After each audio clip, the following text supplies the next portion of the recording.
முதல் கோணலே முற்றிலும் கோணல்ன்ற மாதிரி உங்க நடவடிக்கை எல்லாமே இன்னைக்கு மீம் கண்டென்ட்டா மாறிடுச்சு. பல கவர்ச்சியான வாக்குறுதிகளையும் நீங்க கொடுத்திருக்கீங்க. மக்கள் அதுவும் ஞாபகம் வச்சிருக்காங்க. மகளிருக்கு மாசம் 2500 ரூபாய், ஆண்டுக்கு 6 சிலிண்டர். நீங்க வாக்குறுதிகளை சொல்லும் போது நடைமுறைக்கு சாத்தியமானதை மட்டும்தான் சொல்றேன்னு எல்லா கூட்டத்திலையும் திரும்ப திரும்ப சொல்லியிருக்கிறீங்க. சட்டப்பேரவையில் தாவேக அரசு மீதான நம்பிக்கை வாக்கெடுப்பின் போது உரையாற்றிய எதிர்க்கட்சித் தலைவர் உதயநிதி ஸ்டாலின், பெரும்பான்மை கிடைக்காமல் திமுக கூட்டணியில் உள்ள இடதுசாரிகள் விசிகவின் ஆதரவை பெற்று தாவேக ஆட்சி அமைத்துள்ளதாக கூறினார். நம்முடைய சட்டமன்றம் 234 உறுப்பினர்களை கொண்டது. 118 உறுப்பினர்களை கொண்ட ஒரு கட்சியோ ஒரு கூட்டணியோ தான் ஆட்சிக்கு வர முடியும். இப்ப நம்பிக்கை கோருகின்ற இந்த கட்சிக்கு, உங்க கட்சிக்கு அந்த நம்பர்ஸ் இருக்கான்னு கேட்டா இல்ல.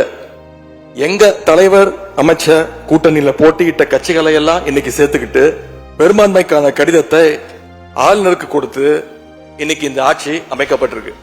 எம்எல்ஏக்களின் ஆதரவை பெற கூவத்தூரை மிஞ்சும் அளவுக்கு தாவேகாவினர் வேலைகளை செய்து வருவதாக உதயநிதி ஸ்டாலின் விமர்சித்தார். அந்த ஊழல் சக்தியோடு சேர்ந்து இருக்கக்கூடிய ஆளுங்கட்சிய இப்ப என்ன சக்தின்னு கூப்பிட போறாங்க? கிளீன் கவர்மெண்ட் சொன்னாங்க. இதுதான் உங்க கிளீன் கவர்மெண்ட் லட்சணமான மக்கள் கேட்க ஆரம்பிச்சிட்டாங்க. நீங்க கூவத்தூரையும் மிஞ்சிற அளவுக்கு அடிக்கிற கூத்த பார்க்கும் போது இந்த அரசு எத்தனை நாளைக்கு நீடிக்க போகுதுன்னு மக்களுக்கு அந்த சந்தேகம் வர ஆரம்பிச்சிருச்சு.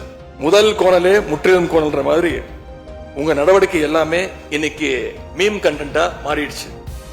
2500 ரூபாய் மகளிர் உதவித்தொகை, 6 விலையில்லா சிலிண்டர்களை வழங்குவது உள்ளிட்ட கோரிக்கைகளை தாவேக அரசு விரைந்து செயல்படுத்த வேண்டும் என உதயநிதி ஸ்டாலின் வலியுறுத்தினார். கடந்த 5 வருஷமா ஒவ்வொரு குடும்பத்துக்கும் பார்த்து திட்டங்களை நிறைவேற்றி கொடுத்தார். அந்த திட்டங்களை எல்லாம் நீங்க தொடரணும். தேர்தலுக்கு முன்னாடி பல கவர்ச்சியான வாக்குறுதிகளையும் நீங்க கொடுத்திருக்கிறீங்க. மக்கள் அதுவும் ஞாபகம் வச்சிருக்காங்க. மகளிருக்கு மாசம் 2500 ரூபாய், ஆண்டுக்கு 6 சிலிண்டர். நீங்க வாக்குறுதிகளை சொல்லும் போது நடைமுறைக்கு சாத்தியமானதை மட்டும்தான் சொல்றேன்னு எல்லா கூட்டத்திலையும் திரும்ப திரும்ப சொல்லியிருக்கிறீங்க.